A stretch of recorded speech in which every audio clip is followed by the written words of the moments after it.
Good morning বন্ধু বান্ধৱীসকল। আজি ৰুচনা বেগমৰ অন্য এটা ভিডিঅ'লৈ আপোনালোকক স্বাগতম জনাইছোঁ। আশা কৰোঁ আপোনালোক সকলো ভালে আছে। মই দোৱা কৰোঁ আপোনালোক সকলো ভালে থকাটো। আজি দিনটো মই কি কৰিব পাৰোঁ আপোনালোকক গোটেইখিনি দেখাম। আৰু এইকেইদিন মই ৰেগুলাৰ ভিডিঅ' দি আছোঁ, সৰুকৈ ভিডিঅ' কেইটামান দিছোঁ। আপোনালোকে চাব মোৰ ভিডিঅ'বিলাক আৰু চাই কেনেকুৱা পাইছে কমেণ্টত জনাব, আৰু যদি ভাল পায় তেতিয়া লাইক শ্বেয়াৰ কৰিব। এতিয়া আহক মই আজি দিনটো কিমানখিনি দেখুৱাব পাৰোঁ দেখুৱাম আপোনালোকক।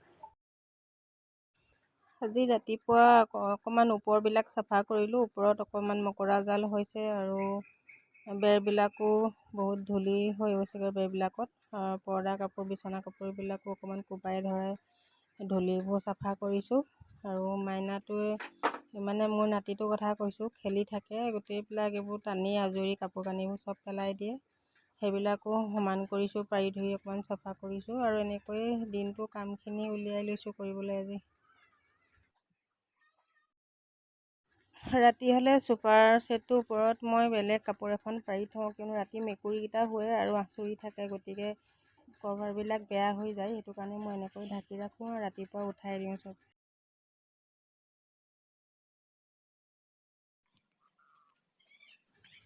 বাৰীৰ পৰা আম কলি কেইটামান উঠাই আনিছোঁ। মই বাৰীত মানে তলত আমবোৰ সৰি থাকে, দুটা এটাকৈ আনি নিমখত তিয়াই এনেকৈ গোটাই থৈ।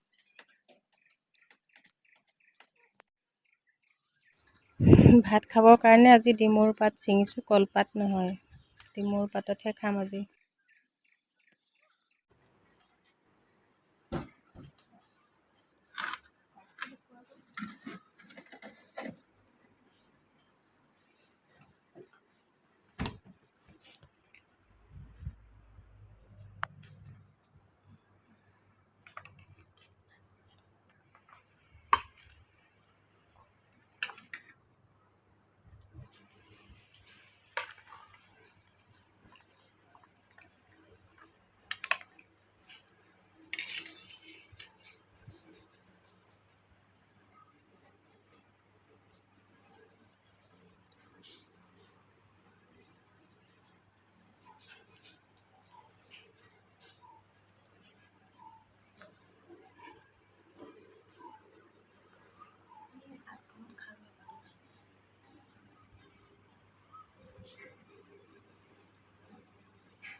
এয়া হৈছে ভাতকেৰেলা আলু চাটনি, এয়া স্কচ আলু ভাজি, এইখিনি দাইল উতলা শুকানকৈ বনাইছোঁ, দাইলখিনি ফ্ৰাই কৰা নিচিনাকৈ।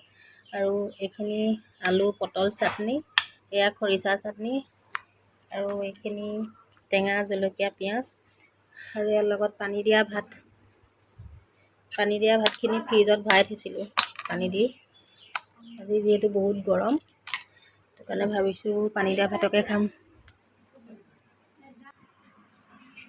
আৰু আজি মাছ মাংস একো লোৱা নাই, চব নিৰামিষেই লৈছোঁ, যিহেতু পানী দিয়া ভাতৰ লগত, পঁইতা ভাতৰ লগত এনেকৈ নিৰামিষ খাই ভাল লাগে। আৰু আজি ডিমুৰ পাতত খাইছোঁ, সদায় কলপাতত খাওঁ, আজি ভাবিছোঁ ডিমুৰ পাততে খাওঁ।